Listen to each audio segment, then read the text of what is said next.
Welcome to Fine Tuning with Drew Taylor, your one-stop shop when it comes to animation news and commentary.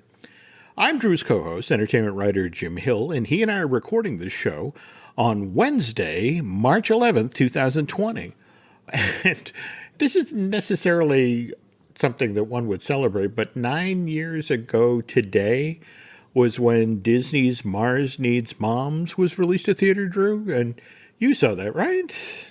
Yeah, I'm actually still in therapy for that right now, Jim. So after we finish recording, I'm going to go talk about the creepy Seth Green child and the monsters that wanted to abduct him and everything else. Yeah, I mean, and I'm such It's a terrible movie, Jim. You can say it. It's a terrible movie. It is. But again, one of the reasons I particularly remember March 11th, 2011 is that we had set up a phoner with Simon Wells, the director of Mars Needs Moms. And obviously it's hardly going to be a tough phoner because the reviews were brutal. The box office projections were even worse. I mean, I want to say that the movie cost $150 million to make, and I think total during its North American release, this may actually be the worldwide number. It only grossed like $39 million. So this is a guy who was having a very bad morning anyway, but as we're doing the phoner, the Tohoku earthquake had happened in Japan, and, you know, we're all sitting in front of our television watching that live feed of the tsunami come rolling in. And wow. And that was the thing. Simon was like, look, I'm having a bad day professionally, but that's nothing. This is nothing compared to what these poor people are dealing with here. You know, it's just sort of like, and I just made a bad movie. You know, it's not, you know, I will recover. You know, on the other hand, these people may not. And, you know, it was an interesting day to do an interview. And you're right. I don't know if I've actually ever seen that again after seeing it in theaters. It was tough. And didn't Zemeckis' ImageWorks thing go down like immediately after that, or? Yeah, well, what's so interesting, you saw the news today about Peter Jackson's Beatles documentary coming. Yes, right? Yes, you know, and Disney had been trying to make that animated Yellow Submarine movie, which was the next ImageWorks digital movie after Mars Needs Moms. You're right. Which I've heard some amazing things about that. Yeah, at the first D23 Expo, I remember the weirdly 3D image of the yellow submarine sort of looming out of the slide when they were announcing the project. Oh, God, you're right. Yeah, Carrie Elways was going to be in it, and Doug Chiang, who has gone on to become, you know, like the Lucasfilm designer, did a bunch of work on it. And I actually talked to him about it one time, and he was like, that was the one that was going to break through. Mm-hmm. That was the one that was going to shed this weird, you know, baggage of the performance capture movies and really break through. And it's such a shame we didn't get to see it, because I actually really love the original, but I think that it would be really cool to see an updated version. Oh, no doubt. I don't know if you remember, they got as far as casting Beatle lookalikes. There was a Beatle, I remember that. There were a Beatles memorabilia event, I want to say, in Stanford, Connecticut. And yes, I was going to say, I remember when that happened in Connecticut, because I was living in Fairfield at the time. Oh, well, there we go. So that's right down the street. Yeah, I remember that. Okay, folks, what are you going to do? Okay, we're going to keep going down the rabbit hole here. And speaking of rabbits, we just talked last week about No Time to Die, Bond 25 shifting its release date from April 10th to, well, here in the States, November 25th. And then we had a second film that's associated with Sony, Peter Rabbit 2, The Runaway. Right. Pushed out its April 3rd release to August 7th, which... Isn't that crazy? Well, it's the ideal time to release an Easter, friendly comedy. The weird thing is, if you read the stories out there about it, that Sony felt like they didn't really have, they had no choice. You know, I guess 2/3 of what the original Peter Rabbit made a few years back was in international sales. Have you seen the original movie, Jim? I'm trying to think. It's really good. You know, I have grazed it, that when they'll do like an HBO weekend, it's like, okay, that's interesting. Right. But, you know, I don't think I've sat through the whole thing, but really good, or? Yeah, I would say, I mean, it's not quite on Paddington's level, but it's the same kind of vibe that I think you would appreciate. Okay, well, yeah. Under recommendation, I'll check this out next time it airs. But you got a few months to catch up before the next one, Jim.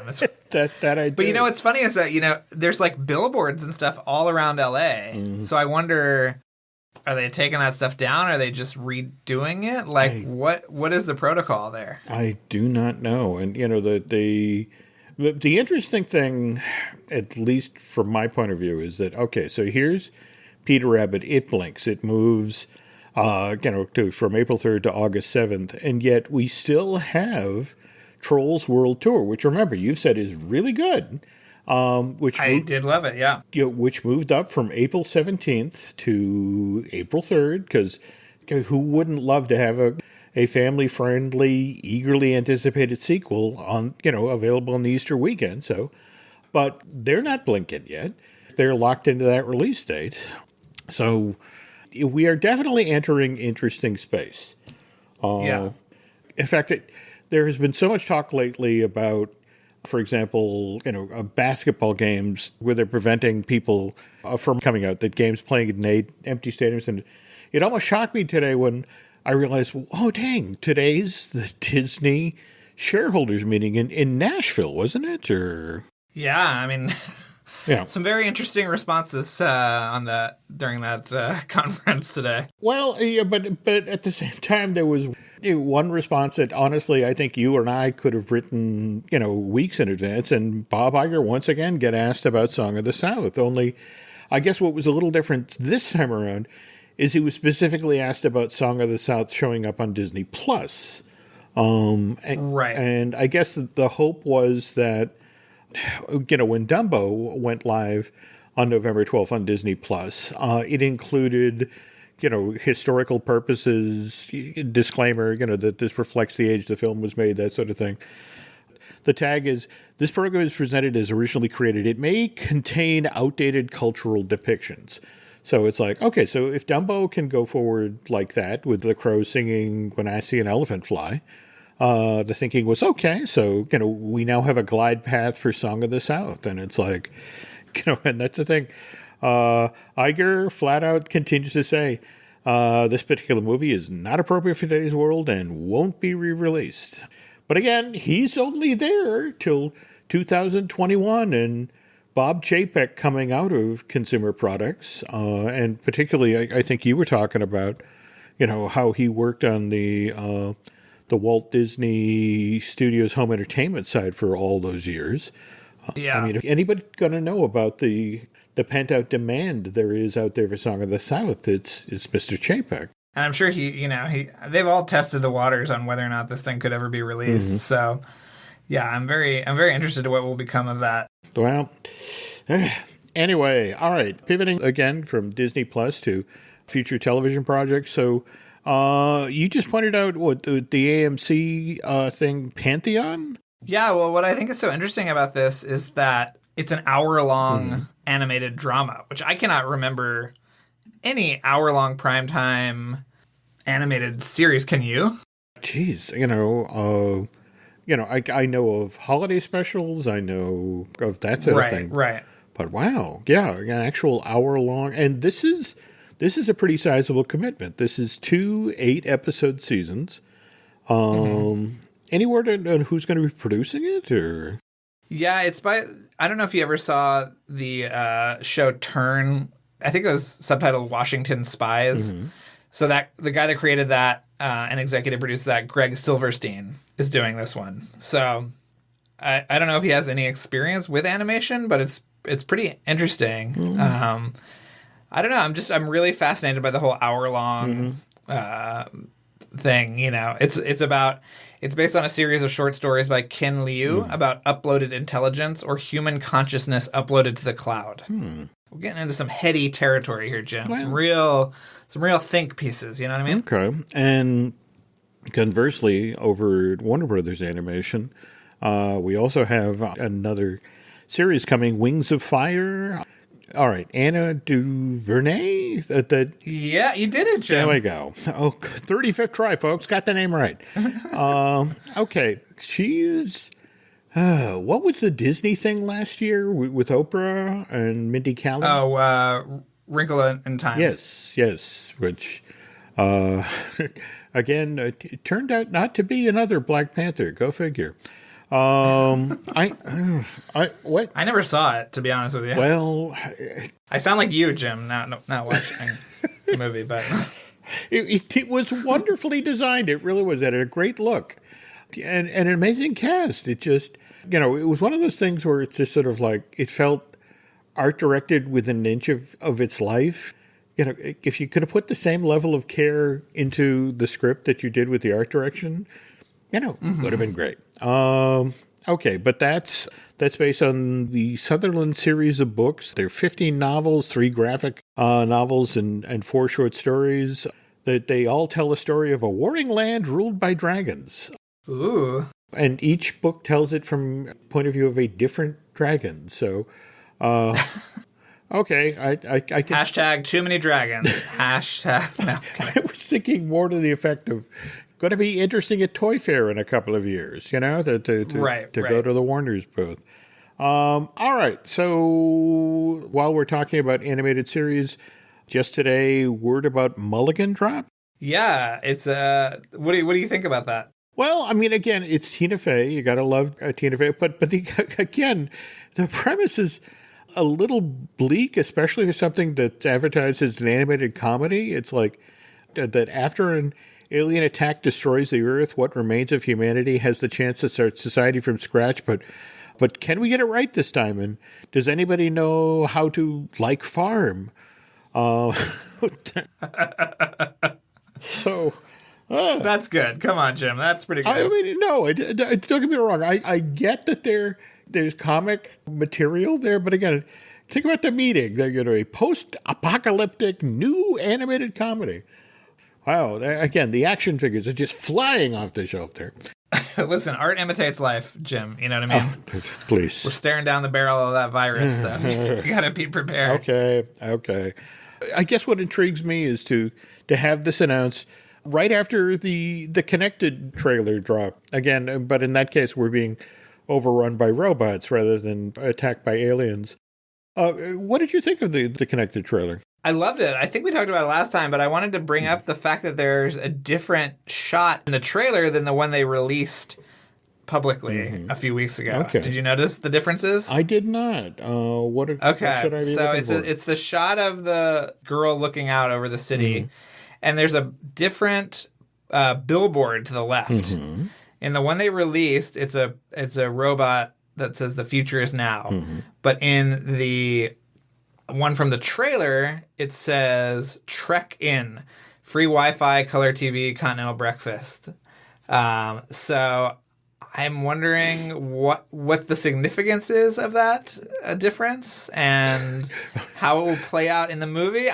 Listen, Jim, this is by some of the creators of Gravity Falls. You know we got to be looking at every detail. I know. The problem is I'm, of course, leaning in the other direction that there probably is some company that actually has that particular slogan that, and it's their intellectual property. And, Right. for their really for real product, and the fact that you're making fun of it in your movie. But again, I love that trailer. I love the look of the thing. In fact, I think, yes, you and I were talking about how it seems to be pushing the CG 2D graphic look of Into the Spider-Verse yet again, and coupled with what looks to be sharp writing. So, but that's September 18th. Yeah, that trailer played really well. I went and saw Onward in the theater on Friday, and so I saw that, and I saw the Simpsons short that played before it. It was really interesting. It actually starts with a kind of silhouette of Mickey, and then it turns out that it's Homer with 2 donuts over his head, and he eats the donuts, and so... and then the card says, "Disney welcomes the Simpsons to the family."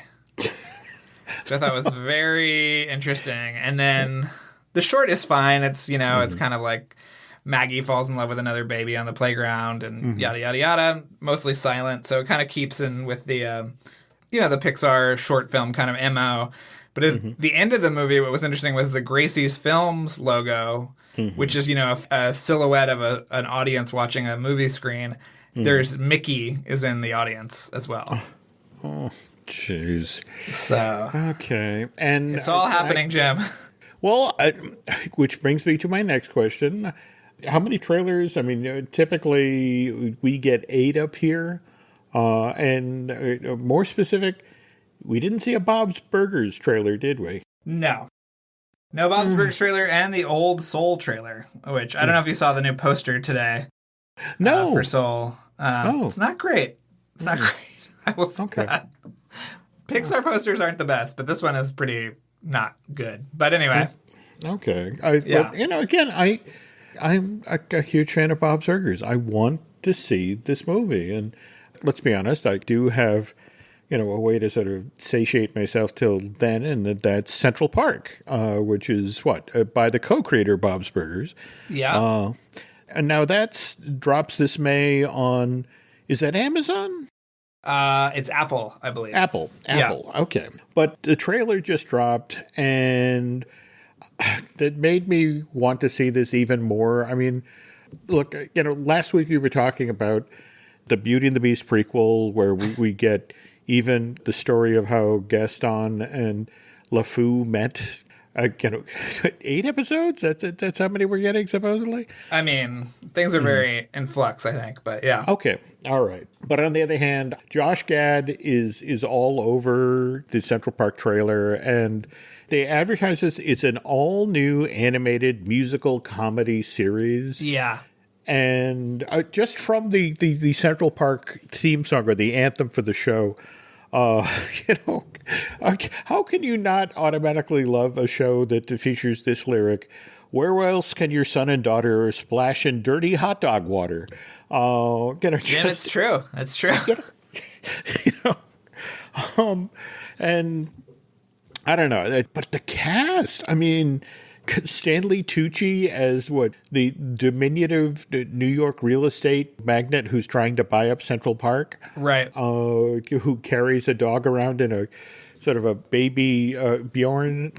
It's already got a lot of great stuff. I'm very, very much looking forward to this hitting. But yeah, that's not till May. You were just talking about Onward, and I guess. Can we talk a little bit about how it did over its opening weekend? Yeah, let's do it. Okay. So, all right. Well, what was it? It was, I guess, when the hard numbers finally came in, it was 40.4. That sound right? For North America, and then like 28 million overseas. But at the same time, when the theaters in Italy actually literally close on Sunday, and the fact that throughout the entire weekend, just hammering away about you don't want to go anywhere where there were crowds. And normally that's a Pixar movie, particularly on opening weekend. So I honestly feel bad that it did the numbers that it did. But if you were pointing out, Led, if we're being completely honest here, it's not the lowest grossing Pixar film of all time, at least over opening weekend. And what film would that be, Drew? Well, I am working under the, let's say, well-held belief that John Carter is actually a Pixar movie. And it really is a live-action Pixar movie. Well, you're not wrong. I mean, the first table read for the film was held up at Emeryville, right? And, and I even have quotes from Ed Catmull in 2008 when he basically says, we've got 2 projects coming and there's a live action element. But our view is not that we're trying to diversify. It's more that we've got a creative vision to try something different, and we want to support that vision. But that, and I quote, we won't want to turn Pixar into a live action studio. The movies he was talking about were John Carter in 1906 at the time. So it's interesting that he describes John Carter as a movie with live action elements, which is true. I mean, there's a lot of animation in that movie. I don't know. Totally. One might argue if you look at something like Avengers Endgame, there's so much animation in a film like that. There's the equivalent of a full-length animated feature in addition, for sure. Supplementing, the live action. But I don't know. I remember talking with folks at Pixar and Disney and how they had envisioned that John Carter would be they're 20,000 leagues. The notion of, let's do a big effects-filled fantasy film, and expand the Pixar wheelhouse. And the story that I've always heard was that as the dailies came in, and in fact, it was this interesting story about how the Spielbergs of the world, the guys who have been doing this for a long time, know that you want to front load your schedule, your shoot, with stuff you can use for the trailer, stuff that you can, cut together that looks great, that'll help sell the movie. And I guess Andrew went the other way because he wasn't necessarily, this was his first time directing live action. So he wanted to get his feet under him. And so he did a lot of smaller dialogue scenes and saved the bigger stuff for later. And then it was like, it's time to put together the trailer to sell this movie. And it's like, what have we got? Well, people standing around talking, and it's like, what? In the end, I guess it was Lasseter who was so protective of Pixar's reputation, is that Pixar makes nothing but hits, and was just looking at the footage and had the painful conversation with Andrew, to the effect of, we're going to move this over to Disney. Right. I mean, and that's what happened. So yeah, he said that he was loaned out to Disney. Well, so there you go. As opposed to prodded. Right. Go stand over there with them. Right. Tell you what, folks, when we get back from break here, we're going to talk a little bit more about Onward, but from the point of view of Drew's terrific new book, The Art of Onward. A message from McAfee. Wondering why the post office is texting you, or why you owe thousands of dollars in toll fees? Because someone's trying to scam you. The good news? McAfee can help. With McAfee's award-winning scam detection, it's easy to tell what's real and what's fake over text, in your inbox, and online. If they're You want a free gift? Seriously? If they're faking it, they're not making it past us. Get award-winning scam detection today. McAfee.com/keepitreal. Running a business comes with a lot of what-ifs. But luckily, there's a simple answer to them. Shopify. It's the commerce platform behind millions of businesses, including Thrive Cosmetics and Momofuku. And it'll help you with everything you need. From website design and marketing to boosting sales and expanding operations, Shopify can get the job done and make your dream a reality. Turn those what-ifs into... Sign up for your $1 per month trial at shopify.com/special offer. Okay, so we're back. I was telling Drew off air, I just yesterday got my copy of The Art of Onward. As I explained from the last show, it's not physically available out here in New England, or for most of the continental United States. And last I heard, there are copies available in Oregon. So my daughter was nice enough to order me a copy of The Art of Onward from Amazon, did the 2-day delivery. It showed up yesterday, and so I've been poring over it since it got here. And Drew, no lie, this is my favorite making of Pixar film book since Chronicle published its Monsters, Inc. book back in 2001. What I love about what you've done here is that this is one of those books that really pops the hood, that it's not talking about the finished film, it's talking about a lot of the choices that were made, sequences and characters that get dropped. In fact, there's a chart in here I wish that they would include with every making a book. It starts off with the original treatment, which I guess Dan Scanlon delivered back in April of 2015. And then it just marches through, going with the table reader of the fully developed first draft of the script in October of 2015.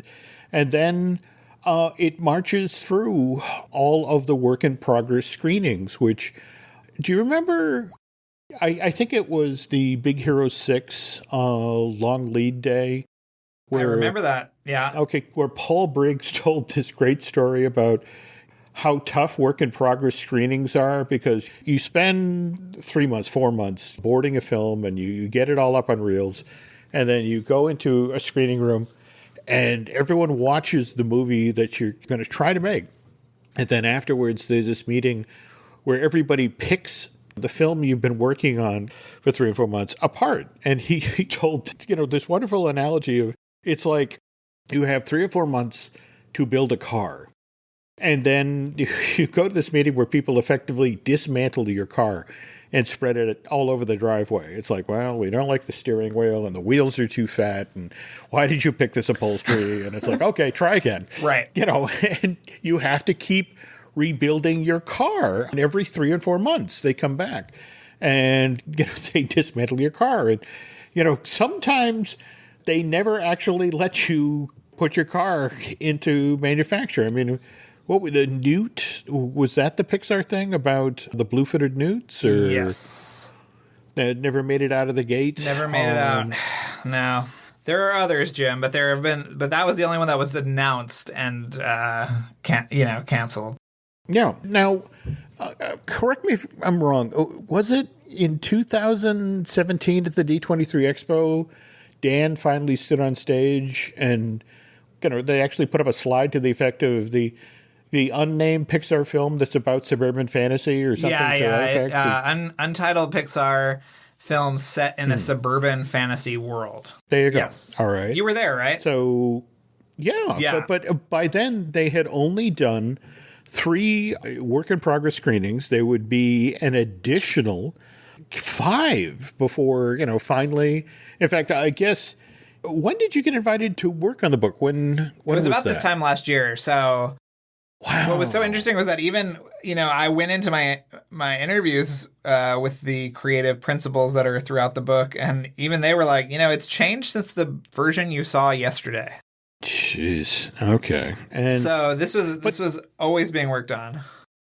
First and foremost, let's talk about the original working title of the movie, Trio. Yeah. And why was it called Trio? Well, there was a third character, Jim, out on this quest with the brothers. I mean, I think Trio still works if you include the brothers and the dad. But, I get that. I do. Yeah, there was a little character called Jenny who went with them. She was like a centaur or something, right? Mm-hmm. Yeah. Yeah, and what fascinates me is that, especially when a film is making its way through the various work-in-progress things, how fluid characters are. Like, Jenny started out as a wizard, eventually became a warrior character, and then became someone who was really cynical about magic, only to then, by the third work-in-progress screen, to basically be cut from the entire film. But again, in a lot of the concept art, if you're looking closely, like, for example, there's that wonderful image in there of the different iteration of the Magic Bridge, where instead of being out in the country, it's next to a bridge with heavy traffic. Right. But if you look closely, is that the one with the sign that says like "New Bridge coming soon" or something? Yeah. There you go. Yeah. But if you look closely at that image, that's Ian, Barley, Jenny, and then Tail and Charlie is Dad from the waist down. Right. And even then, the way the dad, that they kept trying to get a handle on the dad, that he went from being a wizard to a master wizard to a secret wizard. And then the wizard thing kind of became secondary to the notion that he's a confident father or is he a bold father? Right. And that's the thing, that there's so much about the way this book is put together, how they talked about, for example, they tried versions of Onward which didn't have the prologue, which was set in sort of the golden age of magic. Right. But, in the end, I think it's Corey where he talked about that, they realized the audience needed to see, what that world was like, so that when we got to the world of New Mushroom Ton, we understood that this is what it became. But once upon a time, magic was everywhere, and magic was amazing. And even then, though, I love the stuff you have in the book about them trying to find that sweet spot with New Mushroom Ton.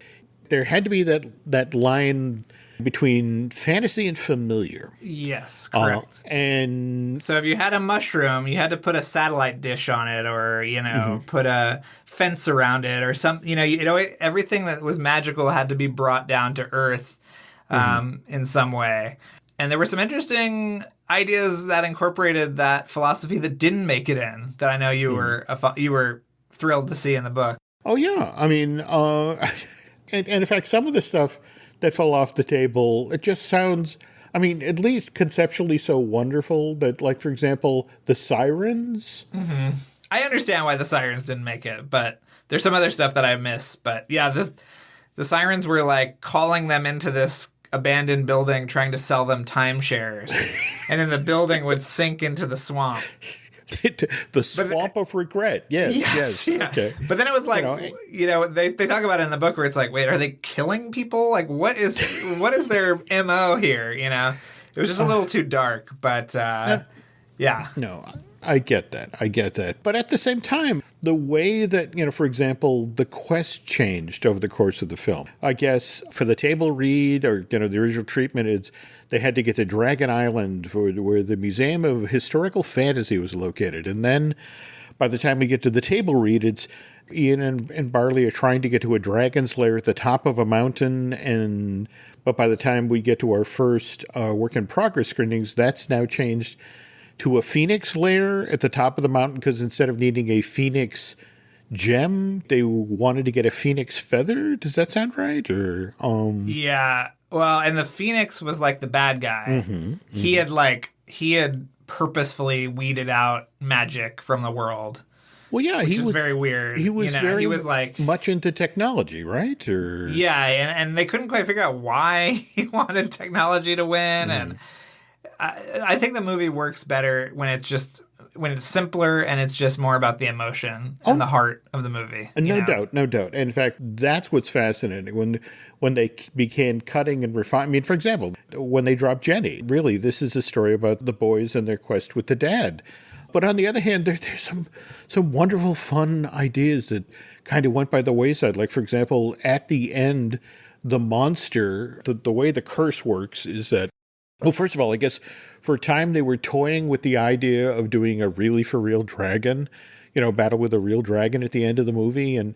But I guess both Dan and Corey felt that was too on the nose, especially this is more about a fantasy world that's become normal. And so, not to spoil the actual end of the movie for those who haven't seen it yet, but there was a wonderful moment or iteration. I think this was only for the fifth work in progress screening, where it was the DMV, which again, if you're a teenager, that's a very intimidating, very scary place because they decide whether or not you get a driver's license. But the physical building that the DMV was in became the monster. There's this great piece of art where it's got like radio antennas, jutting out of its shoulder. But yeah, I mean, can you talk a little bit about working around this art? Because, face it, I remember when you were talking about working on the book, it was more about creating captions, and trying to sort of glue all of this stuff together. Now who? Yeah, it was interesting. It was, I had the layout of the book, so I went into the interviews with that layout and then kind of like followed up if I needed some additional comments or something. But most of my work was focused on the actual chapters that start each each section of the book, and those are devoted to either like a different location or a different part of their quest, let's say. The book kind of follows their quest, and it was just fun talking about stuff that didn't make it in the movie and that I, if I hadn't seen the art, I would never have known about, like the Minotaur's maze that they were going to encounter towards the end of the movie. But again, which is probably my favorite thing that didn't get into the movie. But tell them where the Minotaur maze was located. It was in a shopping mall. And so there were people that were like wandering around for like thousands of years in this shopping mall, which I thought was the funniest idea. Well, is the piece of art still in the book with the escalators that look like that's like an Escher painting? That's exactly that. Okay. I was hoping you'd talk about that. Yeah, I mean, you get how it could have been an amazing scene, but at the same time, from a story point of view, really, they've been trapped in there for thousands of years, and yeah, Dan couldn't figure it out. I think Kelsey talks about it too, that they just could not figure out, like, were they immortal? Like, what were the rules of this mall?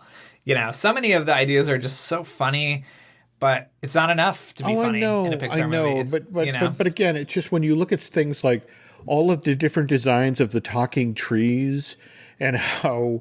Oh, Jim, those trees break my heart. Well, I especially love the one that what is the greeter at Techmart. I mean, it just right. It's just a funny idea, a genuinely funny idea.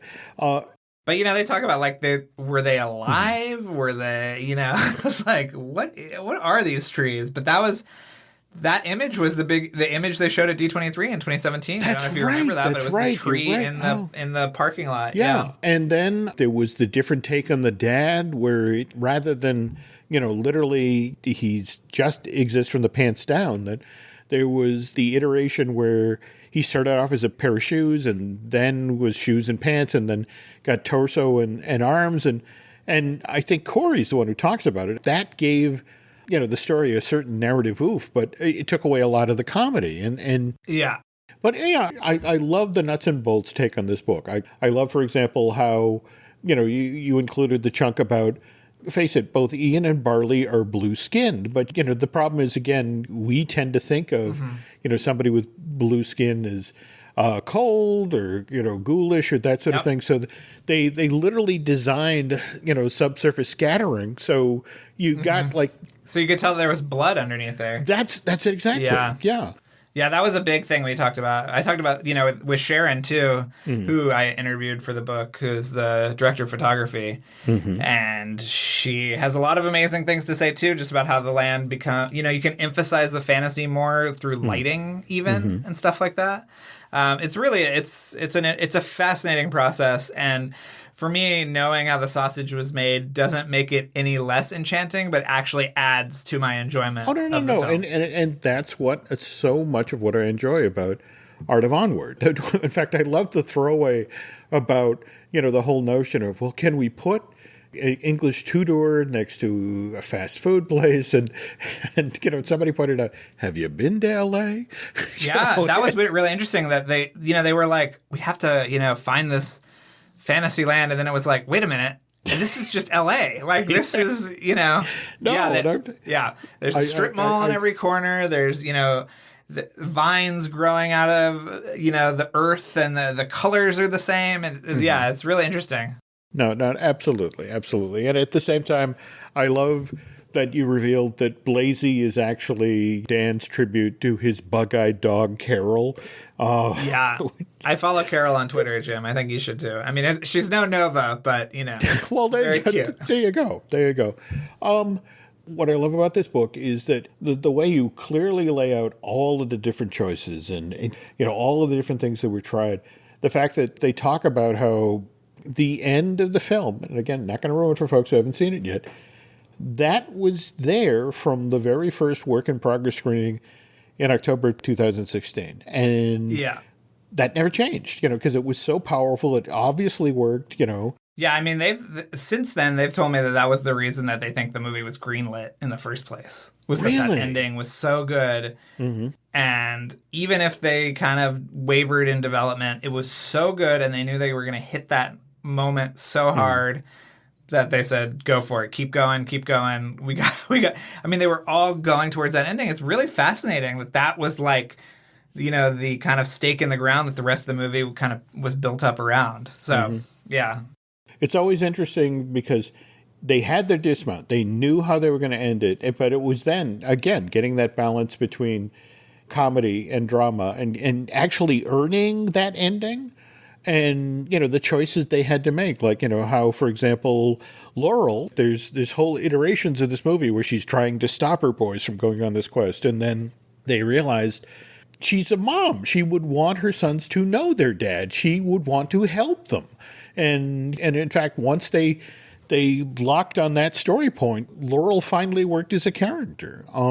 She's a highlight. Yeah, it's an interesting journey. The journey of making the movie is just as perilous as the journey in the movie. And the beauty of Drew's books is he takes you all the way through that journey. It got beautiful concept art, but it's also a great read and filled with wonderful stories. I mean, I love how when the animators were trying to get a hand on how the dad worked, that they actually built a dad dummy out of pillows and sweaters and gloves. Yeah, I saw it at Pixar. I mean, it looks pretty good. I gotta. It's just chilling on a chair, So. Okay, seriously, folks, this isn't needless shilling. I'm serious. This has been my favorite Pixar making a book since the Monsters Inc. book, and again, that's another one well worth picking up because that's the one that they make no bones about the fact that they didn't know what their story was either. They knew they wanted to set something in the monster world, and there was that whole version of the film where It was, people sat at home watching. It was entertainment. They literally filmed monsters going into kids' bedrooms and scaring them. And, the show that had the biggest scares got the biggest ratings. And then there was the version where Boo was actually like a 10-year-old girl, but she spoke Gaelic. So she couldn't communicate with Sully, who at that point, that was the John Cusack version. Oh, yeah. Yeah. I love books like this that you get to realize that the film is the finished product, but the journey that got you there to this finished product is sometimes just as entertaining as the movie itself. So, again, if you happen to be in Oregon, go to that bookstore and buy yourself a copy. Or just order it on Amazon, Jim. Or just order it on Amazon. Yeah. So, in the meantime, though, it must have intrigued you to see the news that dropped yesterday. I mean, after Mission Impossible pulled out of Venice for its shoot, we had Falcon and the Winter Soldier pull out of Prague. Yeah. So has the one dropped yet about the costume designer? When does that go up? No, that's in a little while. This week, I think we're finishing up our John Knoll series, and then we're starting in on Marianne and Mary Jo, who are the editors of 3. And Marianne just got finished editing a little movie called Rise of Skywalker, and we actually get some pretty good juice out of her. So get ready for those, Jim. Okay. Oh, cannot wait. Okay. Yeah. Well, yeah. I will let Dan Z know about that. Yes. Yeah. Perhaps we'll do a little cross-pollinating over looking at Lucasfilm. Yeah, I would love that. Okay. As for the other podcasts, we do here at the Jim Hill Media Podcast Network, got Daisy and Dish with Len Testa. We got Universal Joint with Dustin Fuse. We got Marvel Us Disney, which we do in Aaron Adams. And I Want That with Michelle Valladolid. Drew and I a favor. If you could head on over to iTunes and rate and recommend both Light the Fuse and Fine Tuning. That helps gets us extra ears and eyeballs. And if you really, really, really like what you hear, if you could head over to Bandcamp and subscribe, that would be helpful. And, okay. I want somebody to decode these images from Connected, too, Jim. That's what... Yes. One of our listeners needs to somebody to tell knows us what's something going on. Yeah. Okay. And I know, well, obviously we just discovered that Carol Dan Scanlon's dog is Twitter or... Yeah, I think she's on Twitter, yeah. Okay. I gotta find Carol out. the dog. But Nova also has a social media presence. Yeah, she's on Instagram. I know that Nancy's a big fan. Oh, who could not be a fan of Nova? All right, but so you yourself, have a social media presence. Where's that at? Or? Yeah, Drew Tailored, Tailored, like the suit, like tailored suit. So yeah, That's where I'm at. Okay, and let's see. As for Jim Hill Media, you can find us on Twitter and Instagram. Over at Facebook, we're Jim Hill Media News for some reason, and speaking of which, Drew and I will be back with some brand new animation-related news in a week's time. But till then, thanks for listening, and go get a copy of The Art of Onward. Thanks, Jim.